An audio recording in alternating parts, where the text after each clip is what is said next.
안녕하세요. DB성형외과의 디테일러 국동비 원장입니다. 이번 영상의 주제는 남자 눈밑지방 재배치인데요. 저도 했고 요즘 30, 40대 남자분들이라면 거의 다 관심을 갖고 계신 정말 대중화된 이제 수술이라고 할 수 있죠.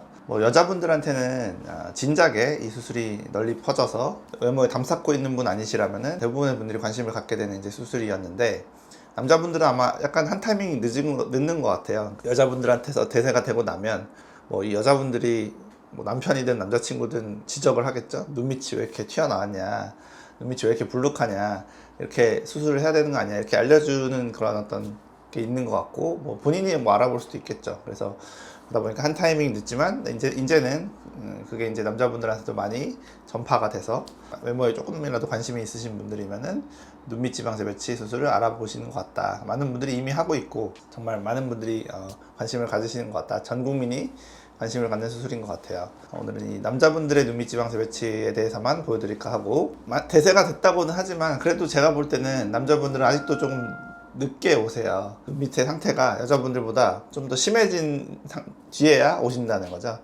당연한 얘기일 수 있는데, 아무래도 남자분들은 좀 그런 거에 그렇게 예민하진 않고 좀 둔감하고, 외모에 굳이 이런 걸 수술하고 살아야 되냐, 마흔쯤 됐는데 이제 결혼도 하셨다 그러면은 내가 결혼한 아저씨, 40대 아저씨인데 30대 이제 후반 아저씨인데 내가 이런 것까지 굳이 고치면서 살아야 되냐, 이런 생각들을 하곤 하시는데, 그러다 보니까 더 심해져서야 주변이 이제 적극적으로 권유를 했다든지 아니면 본인이 봐도 도저히 이거는 안 되겠다 싶을 때 오시는 경향이 좀 있죠. 그래서 여자분들보다 좀 더 많이 진행된 상태에서 오신다, 그런 좀 경향이 있는데요.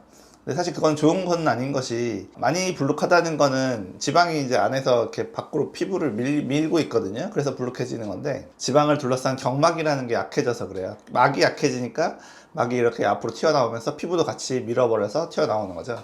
근데 그게 심해지다 보면 경막도 그렇지만 피부도 늘어나 버리잖아요. 근데 그렇게 다 늘어난 상태에서 수술을 하게 되면 피부가 이렇게 딱 바짝 붙어주질 않아요. 수축을 약간 하기는 하겠지만 수축하는 양에는 한계가 있기 때문에 팽팽하게 수축을 못 해줄 수 있죠. 그렇게 되면 이미 늘어난 피부가 이제 처진 피부처럼, 약간 남는 피부처럼 남을 수가 있게 되겠죠. 그래서 좋지가 않아요. 그게 이제 정말 심해져서 타이밍을 놓치신 경우에 하는 수술이 이제 하안검이 되는 거고요.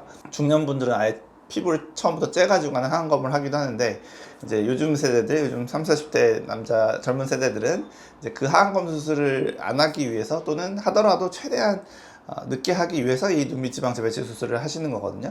그런 어떤 의미를 가지고 이 수술을 접근을 한다면, 좀 덜 불룩할 때, 덜 튀어나왔을 때 수술을 해주셔야 피부에 어떤 데미지가 없고, 그런 상태에서 피부가 이제 어느 정도 수축해서 딱 팽팽하게 되면 그 상태로 이제 오래 유지가 될 수 있는 것이겠죠. 지방이 더 밀고 나올 일도 없고 피부도 이제 더 늘어날 일도 없으니까, 그렇게 되면 눈밑 피부에 노화가 오긴 하겠지만 안 올 수는 없죠. 그렇지만 그 속도를 늦춰 볼 수 있고, 그래서 이제 하안검 수술을 잘하면 안 할 수도 있고, 하게 되더라도 좀 더 늦게 해볼 수 있다. 하안검 수술은 가능하면 피부를 째면서 하는 수술이기 때문에 가능 안 하고 싶으시잖아요. 어쩔 수 없으면 해야겠지만. 그래서 이제 그런 의미로 눈밑 지방 재배치에 접근하는 남자분들도 이요즘에는 정말 많아졌다. 이 영상을 보시거나 주변에 이제 남편분, 남자친구분들이 이렇게 눈밑 불룩하신 분들 계시면은 이런 내용을 바탕으로 더 심해지면 좋을 게 하나도 없다. 어차피 그럼 하안검 수술을 해야 된다. 이렇게 이제 워닝이라 그래야 되나? 약간 겁을 줘서 빨리 수술을 하게끔 권유를 해주시고, 본인도 이 영상을 보신다면 하루빨리 불룩하다 싶으면, 눈에 거슬린다 싶으면 바로 수술을 하시는 게 서로 모두에게 좋다, 이렇게 생각하시면 되겠습니다.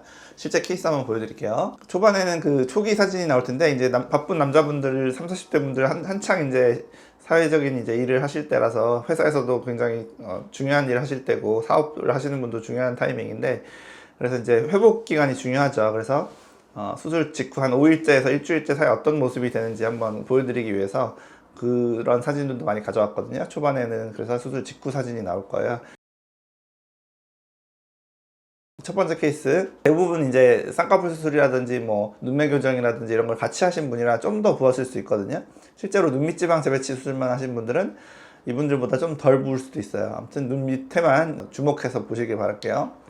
눈밑이 불룩하니 한 30대 후반 남자쯤 돼 보이죠. 그래서 지방 재배치 수술 후에 그 불룩한 굴곡이 좀 없어졌고 지금 부어있어서 전반적으로 좀 퉁퉁해 보이긴 하지만 이 정도 회복 과정을 거치면서 나아진다 이렇게 보시면 되겠고요. 다음 남자분도 눈밑이 좀 거무튀튀하면서 좀 튀어나왔죠. 그래서 눈밑 지방 재배치 수술 후에 조금 부어있지만 뭐 아주 흉하진 않고 뭐 멍도 안 들었죠. 피부가 그렇게 두꺼운 분도 아니지만 얇은 분인데 멍은 사실 수술 때문에 드는 건 아니고 마취 주사 때문에 드는 것이어서 랜덤이에요. 근데 잘 안 생기는데 간혹 가다가 그 실핏줄이 터지면 생기기도 하죠. 다음 케이스도 저랑 나이가 같았던 남자분 같은데 눈밑이 이렇게 좀 피부 처짐이 생겼죠. 그러니까 이게 조금 늦으신 거예요. 이렇게 되면은 피부가 완전히 수축해 주진 않아요. 이 지금 수술 직후 사진은 이제 약간 부어 있을 때니까 오히려 팽팽해 보일 수 있으나 이제 붓기가 빠지게 되면 원래 이제 처졌던 피부 느낌이 조금은 나오실 거예요. 아무튼 회복 과정은 이렇다는 거. 그렇게 흉하지 않게 멍 붓기 많지 않게 수술이 되었죠. 다음 분의 경우도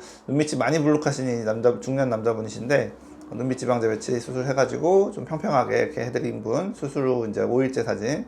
부어있는 모습이죠. 다음 중년 남자분도 눈밑이 불룩한 이런 이제 이 정도 되시는 분들이 이제 좀 나이대도 애매하고 상태도 좀 애매한 피부도 좀 처져 있는 그런 경우인데 이제 하안검 수술이 싫으시면 눈밑으로 해볼 수는 있는 정도예요. 그래서 제가 이제 좀 늦게 오신다는 말이 이제 이런 걸 말하는 거죠. 그래서 수술 후 5일째 쌍꺼풀이랑 같이 해서 좀 부었는데 눈밑이 이렇게 팽팽하게 보이는 모습이죠. 아직은. 다음 케이스부터는 이제 한 달 이상 된 사진인데 그래서 정확한 경과를 보실 수 있게 되겠죠. 그래서 이분의 경우에는 피부도 하얗고 이렇게 다크서클도 진하고 불룩한 남자분이셨는데 30대 남자분 수술 후에 평평해졌죠. 그리고 다크서클은 피부에 어떤 색소가 침착된 건데 그걸 사실 직접적으로 빼는 수술은 아니에요. 이게 지방을 재배치하는 거지 피부를 어떻게 하는 건 아닌데 피부 색도 좀 옅어져요. 그래서 다크서클이 좀 옅어져서 저는 좀 반 정도 좋아집니다 라고 얘기하고 하는데 그거를 너무 기대하시면 안 되고 사실 이걸 직접적으로 해결하는 거는 뭐 피부과에서 하는 레이저 치료가 되겠죠. 그래서 아무튼 전반적으로 눈이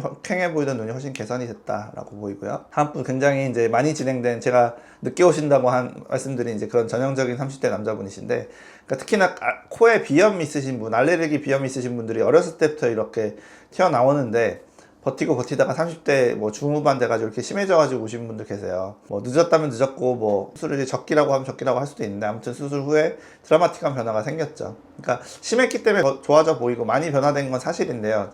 저는 이건 좀 아슬아슬했다, 좀 위험했다라고 생각해요. 만약에 피부가 수축하는 능력이 이 정도 이분처럼 안 됐다면 결과가 이렇게 안 나왔을 수도 있죠. 그래서 사람마다 그거는 능력이 다르기 때문에 뭐 이렇게 심해져서 하면은 많이 좋아지니까 드라마틱해졌다 뭐 수술비 본전을 뽑았다 이렇게 생각하시는 건 좀 저는 아니라고 생각하고 위험할 정도까지 많이 진행되었다. 뭐 건강이 위험하다는 건 아니지만 이제 결과가 그렇게 좋지 않을 수도 있었던 그런 아슬아슬했던 케이스라고 봐요.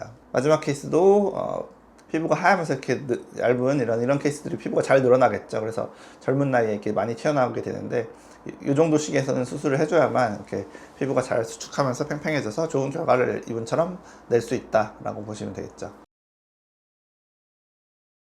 서론에서도 그렇고 실제 케이스에서도 말씀드렸지만 수술을 좀 일찍 하셨으면 좋겠어요. 늦게 해서 좋을 게 하나도 없고 버틴다고 해결되는 거 없고 노화를 어떻게 막겠어요. 눈은 더 튀어나오고 불룩해지고 그렇게 돼 있거든요. 그래서 아침에 세수하실 때 거울 보잖아요. 그때 이제 눈밑이 좀 튀어나왔다, 뭔가 보인다, 거슬린다 싶으시면 바로 이 수술을 하시는 게 좋다. 그래서 노화를 더 막고 어떤 일을 더 크게 벌리지 않게 되는 거죠. 괜히 놔뒀다가 제가 말씀드렸지만 이분들 중에서도 조금만 더 늦었으면 하안검에 했을 법한 그런 케이스도 있다라고 말씀드렸듯이 본인이 생각하는 것보다 항상 의사가 보는 기준은 더 엄격하고 좀 더 스트릭트 하거든요. 본인 생각보다는 좀 더 일찍 하시는 게 의료적으로, 의학적으로는 좋다. 그렇게 미리미리 대비하시는 게 좋잖아요. 건강이 나빠지기 전에 미리 예방하는 그런 개념처럼 이것도 다 피부 다 늘어나서 오시면은 결과도 좋지 않을 수도 있고 하안검 하라는 소리 들을 수도 있고 40대인데 그러니까 미리미리 수술을 본인도 하시도록 하고 주변에 남자분들, 남편분들, 남자친구분들 있으시면 뭐 이런 영상 보여주셔도 좋고 강력하게 얘기하셔서 좀 병원으로 데려오시기 바랍니다. 지금까지 DB성형외과의 국동비 원장이었습니다. 감사합니다.